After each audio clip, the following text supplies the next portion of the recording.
সুবহানাল্লাহ, আলহামদুলিল্লাহ, মাশাআল্লাহ, নারে তাকবীর, আল্লাহু আকবার, নারে তাকবীর, আল্লাহু আকবার, জিন্দাবাদ জামাত ইসলামী, জিন্দাবাদ জিন্দাবাদ, জিন্দাবাদ জিন্দাবাদ, বাংলাদেশ জামাত ইসলামী। এই মুহূর্তে দরকার পিয়ারার সংস্কার, পিয়ারার সংস্কার এই মুহূর্তে দরকার। নভেম্বর গণভোট নভেম্বর গণভোট দিতে হবে নভেম্বরে গণভোট। জুলাই সনদ বাস্তবায়ন করতে হবে, জুলাই সনদ বাস্তবায়ন করতে হবে, করতে হবে, করতে হবে।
জুলাই সনদ বাস্তবায়ন ও দেশে জুলাই সনদ বাস্তবায়ন এবং আদেশ জারি ও নভেম্বর 2025-এর মধ্যে গণভোট আয়োজন সহ 5 দফা আদায়ে জামাতে ইসলামীর বিক্ষোভ কর্মসূচি এবং এই বিক্ষোভ কর্মসূচিতে তারা 5 দফা দাবি জানিয়েছে। তার মধ্যে অন্যতম যে কয়েকটি হচ্ছে সেটা হচ্ছে নির্বাচনে সর্বস্তরে লেভেল প্লেইং ফিল্ড যেটা সেটা বজায় রাখতে হবে, যেন নির্বাচনের ক্ষেত্রে কোনো প্রশ্নবিদ্ধ না হয়। পাশাপাশি তারা জানিয়েছেন নভেম্বর 2025-এর মধ্যে গণভোট যে আয়োজন রয়েছে সেটা করতে হবে। তাছাড়া আরও তাদের 5 দফা রয়েছে। তারা জানাচ্ছিলেন মসজিদে যে হামলা হয়েছে সেই মসজিদে হামলার বিচার দ্রুততম সময়ের মধ্যে করতে হবে এবং জুলাই আগস্টে যে ম্যাসাকার হয়েছে সেই ম্যাসাকারের বিচার না করে যেন নির্বাচন অনুষ্ঠিত না হয়।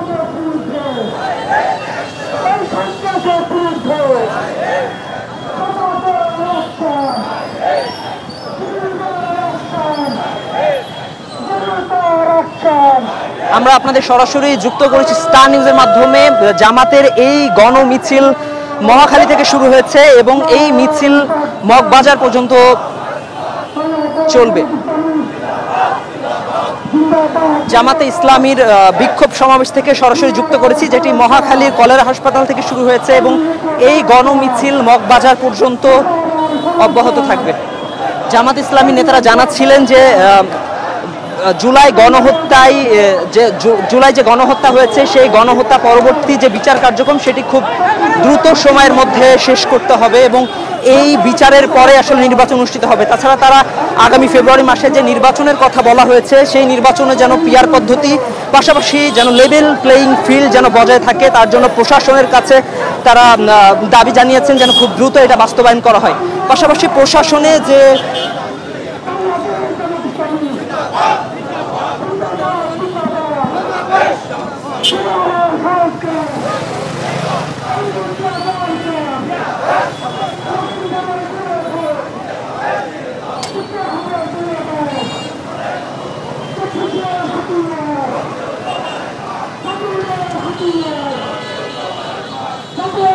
দর্শক আপনাদের সরাসরি যুক্ত করেছি জামাতে ইসলামীর 5 দফা দাবিতে বিক্ষোভ সমাবেশ এবং এই বিক্ষোভ সমাবেশের অন্যতম মূল কারণ হচ্ছে আগামী ফেব্রুয়ারি নির্বাচনে যে নির্বাচন অনুষ্ঠিত হবে সেখানে যেন সর্বস্তরের লেভেল প্লেয়িং ফিল্ড চালু হয় তার জন্য আসলে তারা বিক্ষোভ মিছিল করছে। যদিও জুলাই ঘোষণাপত্র যেটা জুলাই সনদে তারা স্বাক্ষর করার কথা ছিল না, পরবর্তীতে তারা স্বাক্ষর করেছে। এই নিয়ে নানা ধরনের প্রশ্ন উঠেছে জনগণের মনে। তারপরেও আসলে তাদের এই বিক্ষোভ সমাবেশ এবং 5 দফা দাবি তারা পাশাপাশি জানাচ্ছিলেন যে মসজিদে যে হামলা হয়েছে সে হামলার বিচার এবং জুলাই আগস্টে যে হামলা হয়েছিল, জুলাই আগস্টে যে ম্যাসাকার হয়েছিল সেই বিচার না হওয়া পর্যন্ত আসলে নির্বাচন জনগণ কখনোই মেনে নিবে না।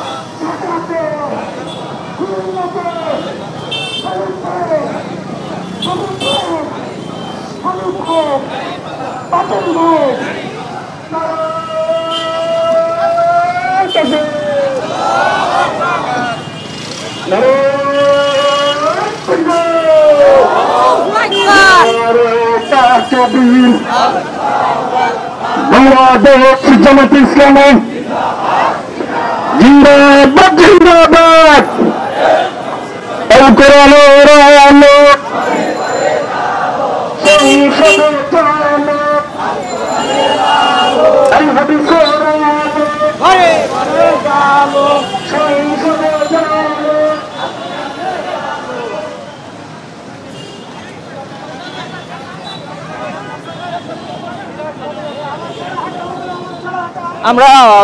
আমরা জামাতে একজন নেতাকর্মীর সাথে কথা বলার চেষ্টা করবো এবং জানার চেষ্টা করবো আজকে যে আপনাদের বিক্ষোভ সমাবেশ এবং 5 দফা দাবি আসলে কি আশা করছেন যে এই সমাবেশের মাধ্যমে কি বার্তা দিচ্ছেন জনগণকে? এই বার্তা একেবারেই পরিষ্কার। বহু কষ্টের বিনিময়ে সবাই মিলে যে সংস্কার প্রস্তাব তৈরি হয়েছে, জাতীয় সনদ তৈরি হয়েছে, এটার অবিলম্বে সাংবিধানিক ঘোষণা দিতে হবে, সাংবিধানিক ভিত্তি দিতে হবে এবং এটাকে আরও পাকাপোক্ত করার জন্য ভবিষ্যতে কোনো স্বৈরাচার ফ্যাসিবাদ যাতে এটাকে পাল্টায় ফেলতে না পারে এই জন্য নভেম্বরের ভিতরে গণভোট দিতে হবে। গণভোট নিয়ে আরেকটা কারসাজি যে একই দিনে জাতীয় নির্বাচন আর গণভোট, এটা বাংলাদেশে কখনোই আমরা বাস্তবায়ন হতে দেব না। এটার বিরুদ্ধে আমরা জিহাদ ঘোষণা করব। ভোট হইতে হবে আলাদা, গণভোট জাতীয় সনদ বাস্তবায়নের যে গণভোট সেটা আলাদা হইতে হবে, আর জাতীয় নির্বাচন ফেব্রুয়ারিতে হবে ইনশাল্লাহ। মেইন মেসেজ কিন্তু আমাদের এটা। আর লেভেল প্লেয়িং ফিল্ড করতে হবে, প্রশাসনের সব জায়গা থেকে দলীয়করণ, দলীয় দাসদেরকে বের করে দিয়ে নিরপেক্ষ লোকদেরকে দিয়ে প্রশাসন সাজাতে হবে।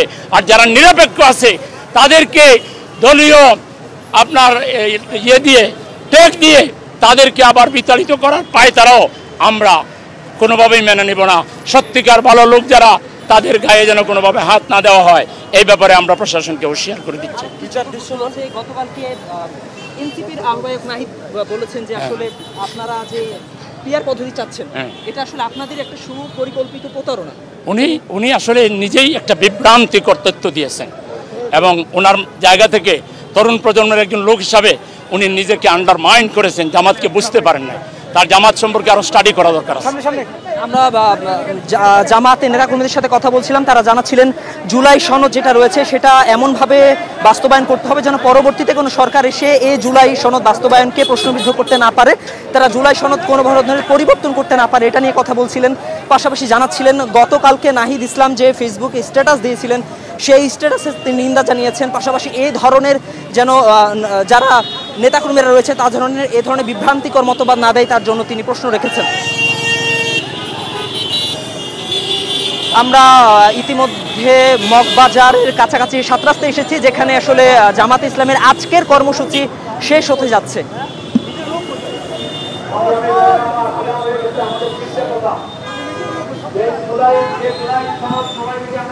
আমরা একটু সরাসরি যুক্ত হব। অনতি বিলম্বে কাল বিলম্ব না করে এর সাংবিধানিক ঘোষণা দিতে হবে। 2 নম্বর হলো এই সাংবিধানিক ঘোষণাকে ভিত্তিকে আরো পাকাপোক্ত করার জন্য অবিলম্বে গণভোট দিতে হবে। একই দিনে গণভোট আর জাতীয় নির্বাচন কোনোভাবেই হবে না। গণভোট আগেই দিতে হবে, জাতীয় নির্বাচন ফেব্রুয়ারিতে হবে ইনশাআল্লাহ। লেভেল প্লেইং ফিল্ড তৈরি করতে হবে। বিভিন্ন জায়গায় সন্ত্রাসীরা হুমকি দিচ্ছে দাঁড়িপাল্লায় ভোট দিলে তারা বাড়িতে যাইতে দিবে না, এই সন্ত্রাসীদেরকে গ্রেফতার করতে হবে এবং চাঁদাবাজদেরকে গ্রেফতার করতে হবে। বিভিন্ন জায়গায় মসজিদে হামলা হচ্ছে, সরকার যদি ঘুমিয়ে থাকে পরিণতি নাগালের বাইরে চলে যাবে। মসজিদে হামলাকারীদের দ্বারা 24 ঘন্টার মধ্যে গ্রেফতার করে বিচারের মুখোমুখি করতে হবে। আমরা আজকে সুশৃঙ্খল মিছিল এখানেই সমাপ্ত ঘোষণা করছি। আল্লাহ হাফেজ। আসসালামু আলাইকুম ওয়া রাহমাতুল্লাহি।